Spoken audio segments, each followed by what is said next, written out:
Joining me now is New York Congressman Mike Lawler. He is a member of the House Financial Services and Foreign Affairs Committees. Congressman, how serious is this threat, in your opinion? I think it's very serious, and I think obviously China is our greatest geopolitical foe. Everything they do seeks to undermine and destabilize the United States, either through our financial markets. You look at currency devaluation, you look at intellectual property theft. Obviously, last year we had the Chinese spy balloon encircling, sensitive military locations. So the threat from China is real. It's why Speaker McCarthy and then Speaker Johnson created the Select Committee on the competition between the Chinese Communist Party and the United States. This needs to be a big focus of the incoming administration, as well as the 119th Congress, as we seek to put China back on its heels and continue the U.S. dominance of the global markets. But, Congressman, there's always a but, and the but here is that would cost money. And I haven't seen any estimates yet, but we're going to get a hold of some. What it would take to overhaul the IT infrastructure of not just Treasury, but the Pentagon. Several of these departments, the EPA, take your pick, CFIUS, any group that, in particular, when it comes to the Treasury, or I go back to the Pentagon because of security secrets. This was an espionage operation by the Chinese, and they got into the Treasury Department. That is the global finance system. But that would mean spending money. And you've got an incoming president that wants to not spend money, and you've got many that have campaigned and won election based on their promise to rein in spending. How do you do this, Congressman? Well, it's a function of priorities. The government has a priority, obviously, to protect our national security, including through the use of technology. If you look at, obviously, the investments in AI, for instance, this is a global competition, and the United States needs to win this competition. And that's why, companies like IBM are at the forefront of this. IBM is located in my district. I recently went and toured their quantum computing facility. We talked extensively about AI. When you look at the government, we're going to need to invest to protect our systems, to protect our sensitive information, to protect our financial markets. One of my biggest concerns about AI is how, it can be used in a negative way by bad actors like China to impact our financial markets. So we need to be cognizant of this. It requires investment, yes. Yes, broadly speaking, we need to rein in federal spending, but we also need to prioritize our federal spending. This is a priority of the federal government.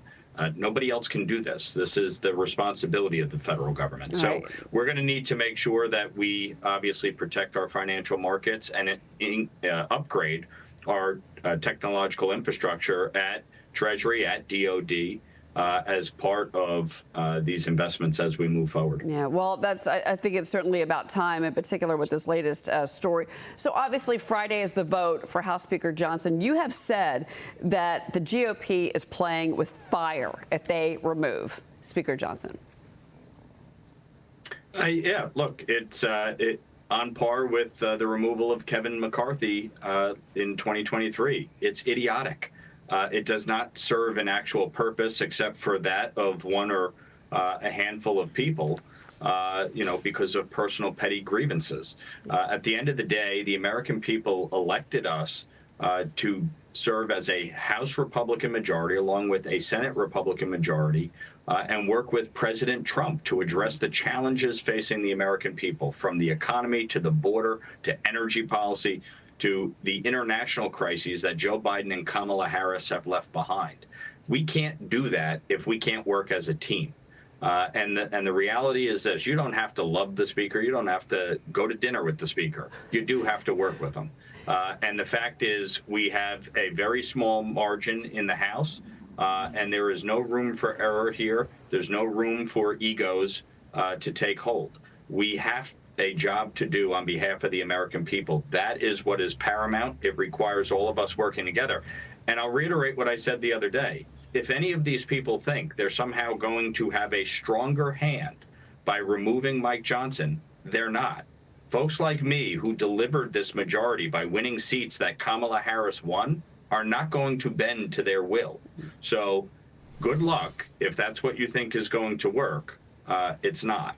So let's focus on the job at hand. Let's support Speaker Johnson and get to work when President Trump gets sworn in on January 20th. All right, Congressman, before you go, you posted an end-of-the-year Festivus video airing your grievances from 2024 as you sit in front of a roaring fire. This is great. You roast people, including Chuck Schumer, Joe Biden, Matt Gaetz, Columbia University students. You went after Alvin Bragg, thank you, Eric Adams, Governor Kathy Hochul, who you included a warning for. Let's watch part of this.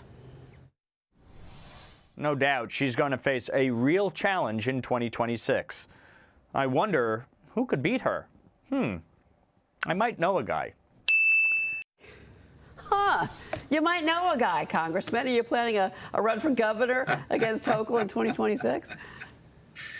We will see what the new year brings. Obviously, New York is facing serious challenges. Kathy Hochul is the worst governor in America.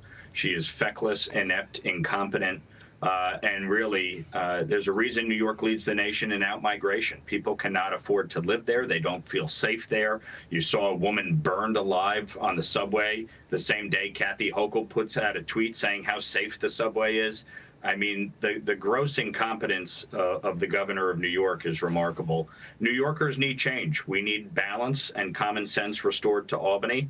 So I'm certainly going to look at it, but no decisions yet. But obviously, I think New York most assuredly needs a change in 2026. Well, as a New Yorker myself, I couldn't agree more with you, Congressman. So, yes, take a look. Congressman Mike Lawler. Thank you. Great to see you. Happy New Year, sir. Thank you. Happy New Year.